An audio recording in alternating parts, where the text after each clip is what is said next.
Good to be back with you all for our fourth week of Evangelism Principles and Perspectives. We began our study looking at an introductory lesson on God's heart for the lost, how He loves to see lost people saved. Week one, we looked at a vision for evangelism and why we would participate in that work. Our second week, we explored what evangelism is and what evangelism isn't. And last week, Ben Trainer taught us about God's sovereignty and evangelism. Here in week 4, we're going to continue that theme of God's sovereignty and evangelism by looking at prayer and evangelism. And we'll see how those two things intermingle. What role does prayer play in the work of evangelism? I have to confess that I love a good documentary. There's something about knowing that the story is true, that it really happened. Yes, maybe it's from one perspective or the other, maybe it doesn't capture every nuance, or someone might disagree with how something's portrayed, but to me, documentaries are captivating because they are true stories. Being a sports fan, I love a good documentary as well about my favorite teams, my favorite players. And in recent years and months, I've really come to enjoy The Last Dance, a documentary about Michael Jordan and the Chicago Bulls from 1997 to 1998, really encompassing all of Michael Jordan's career. The documentary is 10 hours long and talks about that season, his career, the highs, the lows. I couldn't get enough of it. You see, I grew up watching Michael Jordan play. I remember his shot over Byron Russell in Game 6 of the 1998 Finals. I remember the ton wagging and the NBA Dream Team in the Olympics in 1992. And like most kids, I idolized Michael Jordan.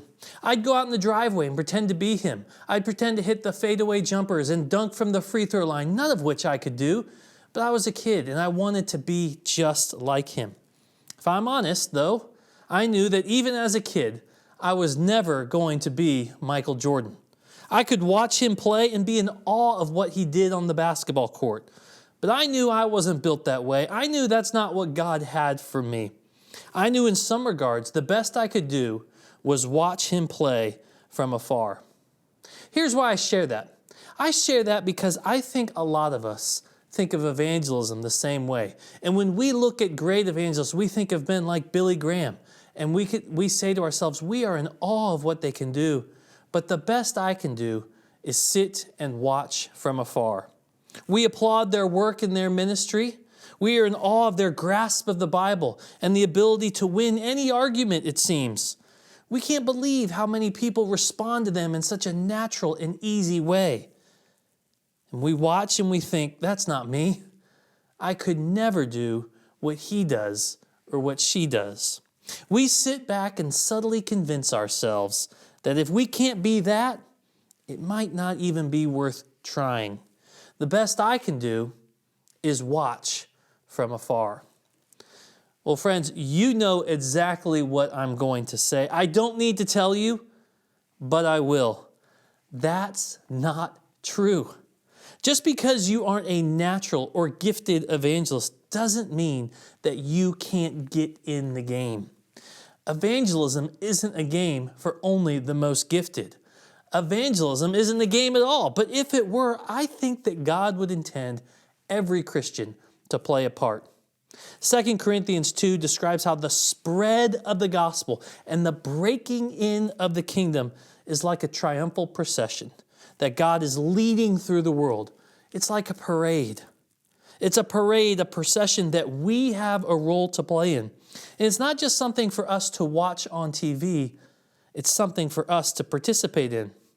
Friends, even if you aren't a natural evangelist, even if you're unsure of who to talk to or how to talk to them, or if you're afraid that you will mess everything up, I think that you can get in the game. You can join the triumphal procession that's sweeping the globe through the ministry of evangelism. How can we do that? What's the ways in which we can participate that? There are many ways, and I hope to talk about a few of them both today and in the subsequent weeks. But I know that we can all get in the game of evangelism through a ministry of prayer. Now, don't hear me say that I think prayer is all that we should do, or prayer is the only place that evangelism can happen through.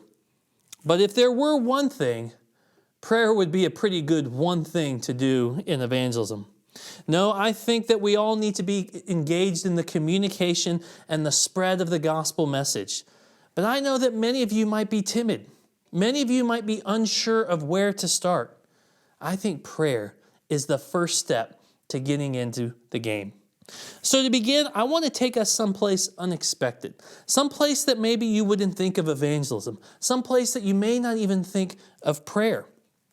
I want to take us to Genesis chapter 18, and where Abraham prays for Sodom. As you're turning there, I want to give thanks to Dr. Olin Stubbs and give him credit. Much of this content will be adapted from his class, Introduction to Evangelism. Okay, let's read together Genesis chapter 18. I'm going to begin in verse 16 and move my way down through the chapter. Genesis chapter 18. Read with me if you have your Bibles. Then the men set out from there, and they looked down to Sodom. And Abraham went with them on the way. The Lord said, "Shall I hide from Abraham what I am about to do? Seeing that Abraham shall surely become a great and mighty nation, and all the nations of the earth shall be blessed in him. For I have chosen him, that he may command his children and his household after him to keep the way of the Lord by doing righteousness and justice, so that the Lord may bring to Abraham what he has promised." Then the Lord said, "Because the outcry against Sodom and Gomorrah is great, and their sin is very great, I will go down to see whether they have done altogether according to the outcry that has come to me. And if not, I will know." So the men turned from there and went toward Sodom. And Abraham stood before the Lord. Then Abraham drew near and said, "Will you indeed sweep away the righteous with the wicked? Suppose there are 50 righteous within the city. Will you then sweep away the place and not spare it for the 50 righteous who are in it? Far be it from you to do such a thing, to put the righteous to death with the wicked, so that the righteous fare as the wicked. Far be that from you. Shall not the judge of all the earth do what is just?" And the Lord said, "If I find at Sodom 50 righteous in the city, I will spare the whole place for their sake." And Abraham answered and said, "Behold, I have undertaken to speak to the Lord, I who am but dust and ashes. Suppose 5 of the 50 are lacking. Will you destroy the whole city for lack of 5? He said, "I will not destroy it if I find 45 there." Again he spoke to him and said, "Suppose there are 40 there." He said, "For the sake of 40, I will not do it." Then he said, "Oh, let not the Lord be angry, and I will speak.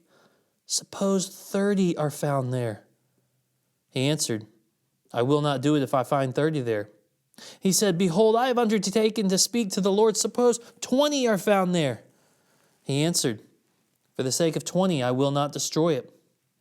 Then he said, "Oh, let not the Lord be angry, and I will speak again, but this once.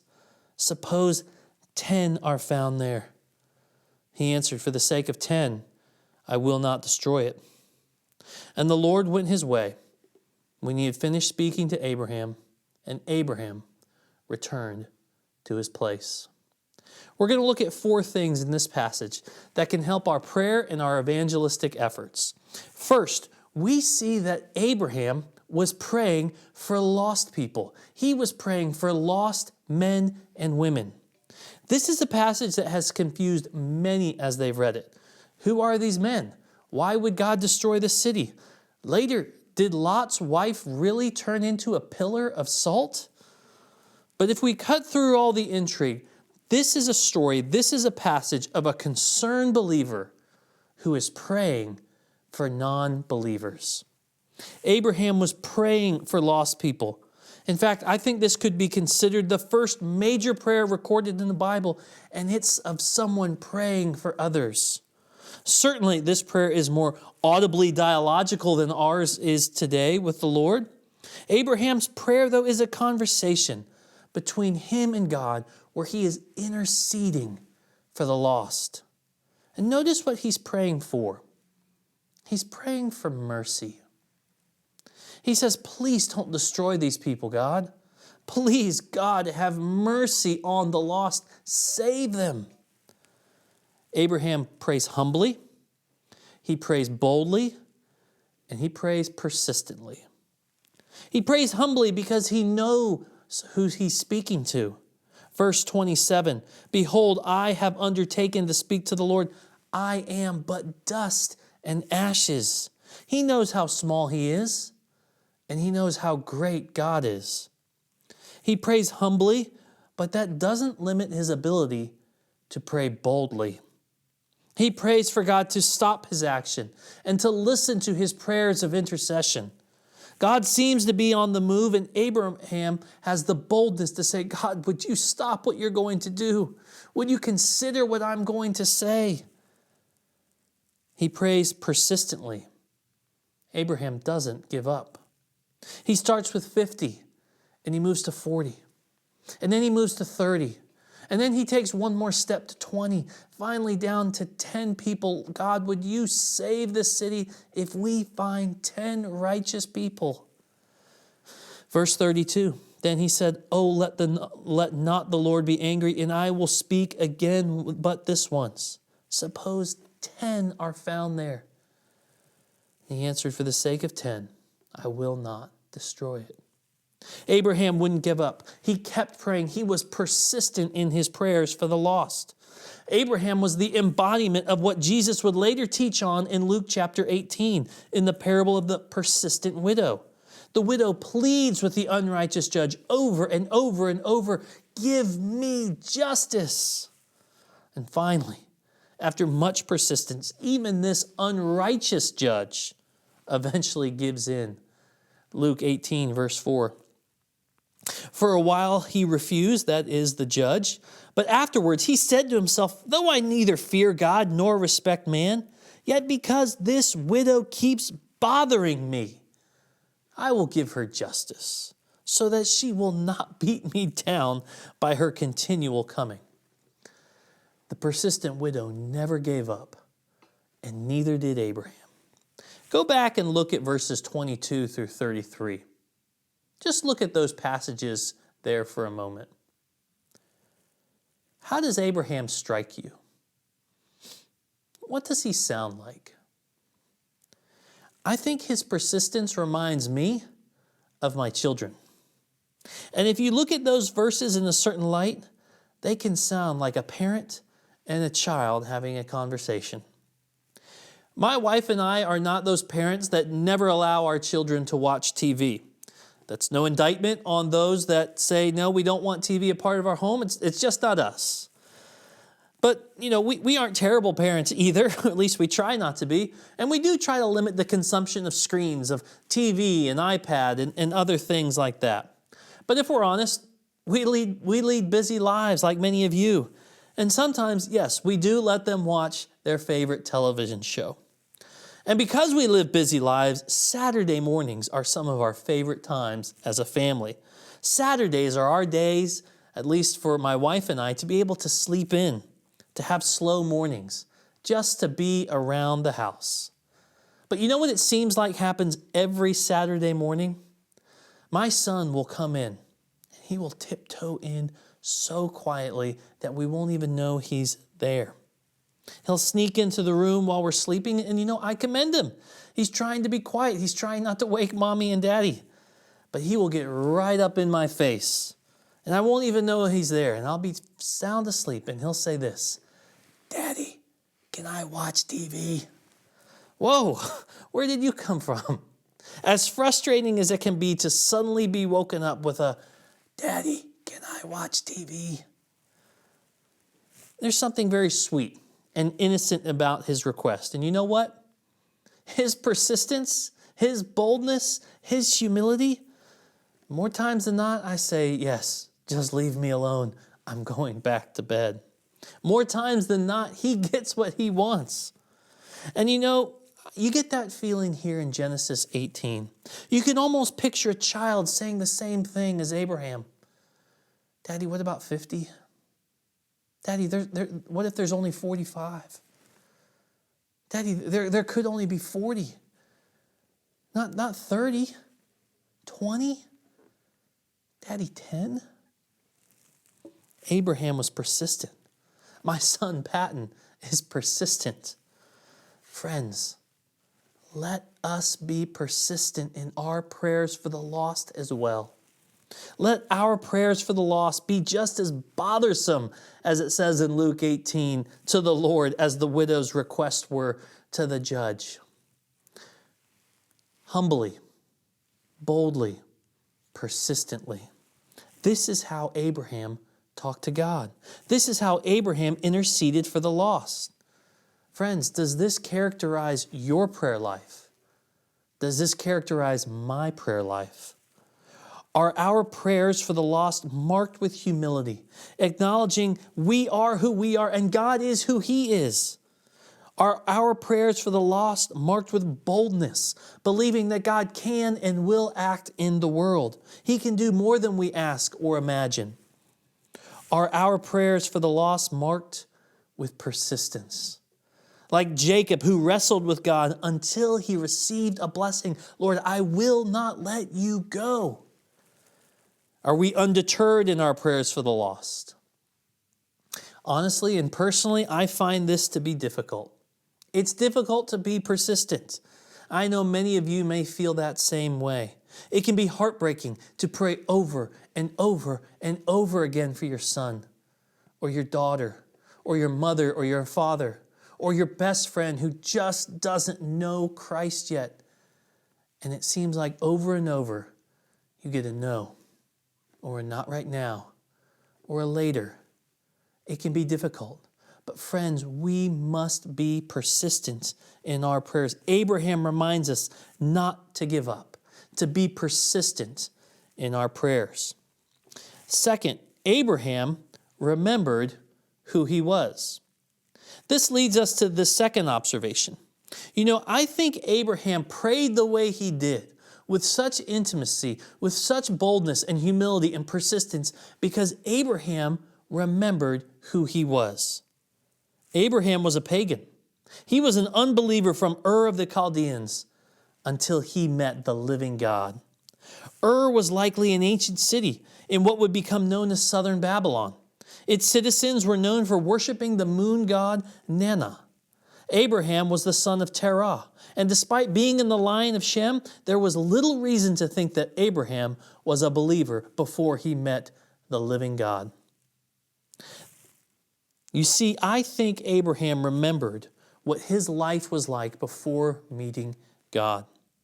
Before he became the father of a great nation, before he was the model of faith, before God's covenant with him, Abraham may have been just as lost as those he was pleading with and pleading for. And this bears an important lesson for you and for me. Friends, may we never forget who we were before Christ. Some of you may have the testimony that every mother prays for. I never knew a day. The Lord has kept me. The Lord has preserved me. And we praise God for that. But some of you remember what your life was like before Christ. Some of you may be like Abraham or like Paul or like Peter, who had a definitive encounter with Jesus Christ, and your life was never the same again. From time to time, I think it's helpful to look back on what our lives used to be like, who we were before God rescued us, or in the case of those who have that boring testimony, what our lives could be like without Christ in our life. When we look back, friends, we can't help but give God all the glory. God, you saved me. Who am I that I have received your grace? Remembering gives God glory, and it causes us to pray humbly, boldly, and persistently. God, if you can work in my life, you can work in anyone's life. So I'm going to pray, and I'm going to trust, and I'm going to believe you, and I'm not going to give up. Friends, it might be good to stop right now. To stop right now, to hit pause, to silently just recall what your life was like before Christ, where it could have been heading before Christ, to give God praise and glory for saving you. May we never forget who we were or who we would be without the cross of Christ. Our first point was Abraham was praying for the lost. Our second point was Abraham remembered who he once was. And Abraham's prayers were fueled by this remembrance of his life apart from God at one point. Third, we see that God hears Abraham's prayers. It can be easy to almost glance over this remarkable fact. Abraham intercedes, he talks, and God listens. It reminds me of Joshua chapter 10. Joshua and the people are engaged in a battle for the conquest of Canaan. They come up against 5 armies, 5 kings who are in their way. And in the midst of battle, something very odd happens. Let me read for you verses 12 through 14 of Joshua chapter 10. Verses 12. At that time Joshua spoke to the Lord in the day when the Lord gave the Amorites over to the sons of Israel.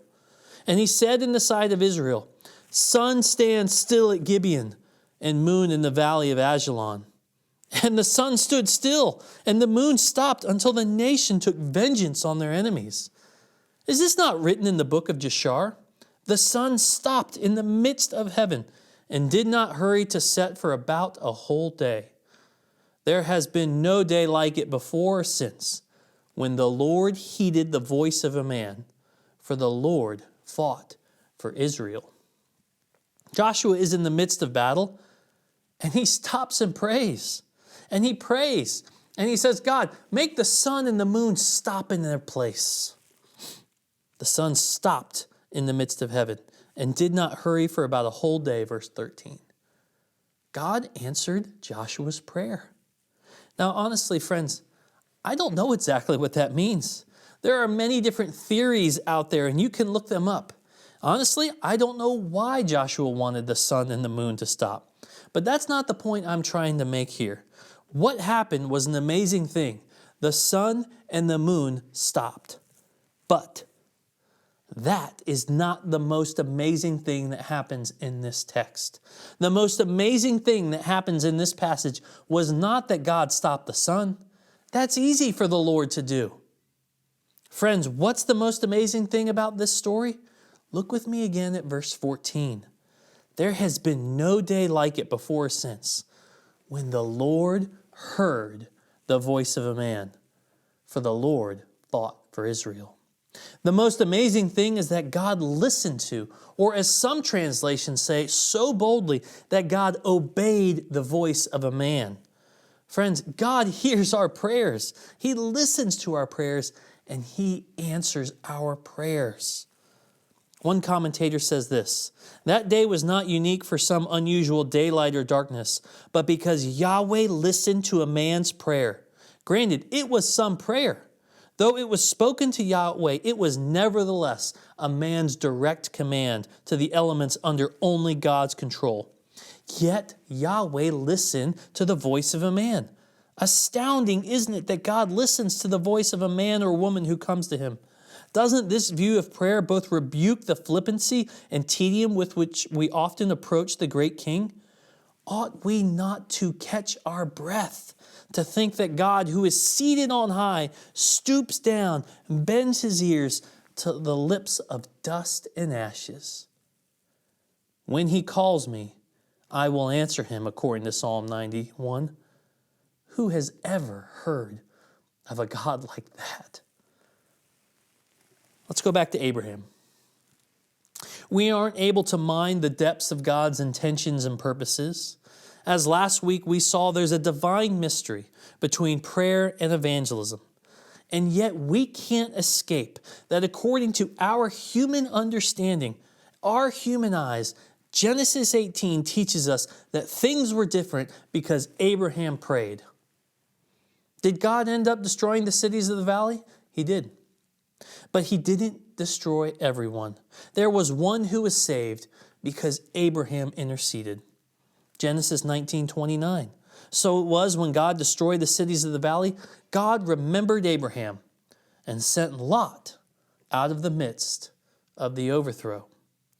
Lot was saved because Abraham prayed. Friends, whose life might be different if you began praying for them today? Who on your top 10 list might be saved because you humbly, boldly and persistently prayed for them. Our fourth point, Abraham's prayers weren't answered exactly the way he wanted them to.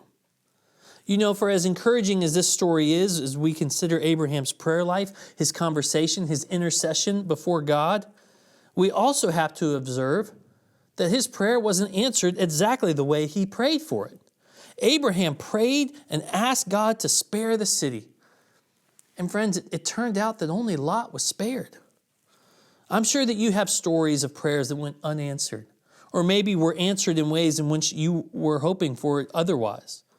I know there are many of you who have been praying for years, maybe even for decades, for people on your top 10 list, people you care about, you love, you want to see come to know Christ, and you have prayed and prayed and prayed.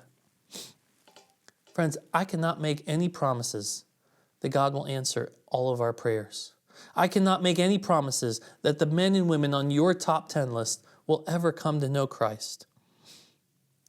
But just because he hasn't answered that prayer request today, doesn't mean he won't tomorrow. God may choose in his good, wise, and sovereign plan not to answer our prayer requests for certain lost men and women.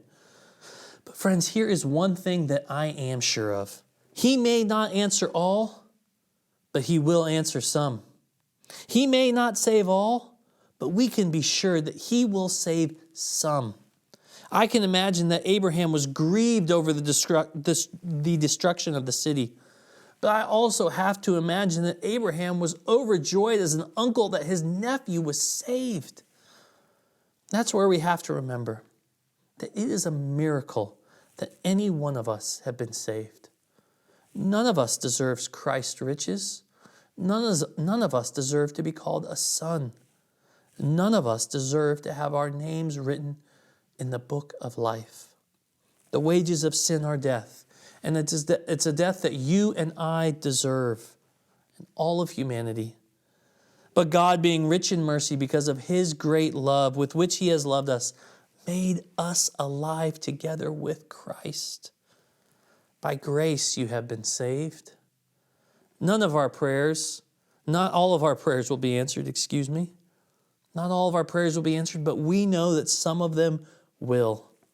Friends, who in your life might be saved because you prayed for them? I have one more confession to make. My first confession was that I love documentaries. The second confession is that the man teaching the evangelism Sunday school lesson is not a great evangelist. When it comes to evangelism, I feel like I did watching The Last Dance. That's amazing. I can't do that. Friends, it's okay. Today, I'm inviting you to join me in a journey of making much of Jesus Christ in the world. You may not know all the answers. You may not be the most winsome communicator. You may not be sure how to get started. But friends, we can start by praying. We can certainly pray like Abraham did for others. But maybe we need to start by praying for ourselves. God, would you give me a heart for the lost? Would you help me see the brokenness in our world? Would you help me to become a more faithful evangelist? Okay, everyone, it's that time again. It's tool time. Most of our tool time activities so far have been geared towards our head or our heart, aimed at our perspectives and our prayer lives. Well, it's time to start getting a little more practical. I have two tools for us this week. The first is a document called Next Step Evangelism. Next Step Evangelism. It's a very simple chart with a place to put the names of your top 10 list. And in that chart, I want you to fill out that person's spiritual interest level as best as you may know, from 1 to 10. 1 being they have no interest spiritually. They are maybe hostile to anything pertaining to religion or Christianity. 10 being they want to know more. They are so excited. They may not be a Christian yet, but they want to know more about Christianity, spirituality. Notice I simply said spiritual interest and not interest in Christianity and Christ. Just see where they're at spiritually, if they have a general spiritual interest to them. Try to gauge where they are. Next, I want you to think about what's the one thing? What is one thing that you could do next to help bump them along in their interest in the person of Jesus Christ? If the person is really interested spiritually, and maybe you've had many conversations with them before, maybe you want to ask them to consider studying the scriptures with you. If the person is far from Christ and not interested at all spiritually, maybe the next thing you need to do is try to build trust. Try to build a relationship with that person. If you don't know, maybe you could just try to take the opportunity to share your testimony or share something that God has done in your life lately and ask them, do you have any faith background? What do you think about this? Did you grow up going to church? That'd be a great place to start if you don't know where with someone. Think about a question you could ask to get to know the person better, their background, their history, their family of origin. What's a question that you could ask to get to know them and their story better? That's a great next step if you're not sure where to go. Our second document is a tool called Questions to Stir Spiritual Hunger. These are questions that are geared for people who are more familiar with the church, maybe more familiar with the Bible, and less for those who are further away from Christ. These certainly aren't the only questions you could ask, but they're a good start. If you don't like any of them, that's okay. You could seek out to develop some of your own. Next step evangelism and questions to stir spiritual hunger. I hope those are two valuable tools for you. Thank you so much for being here. We hope to see you next week.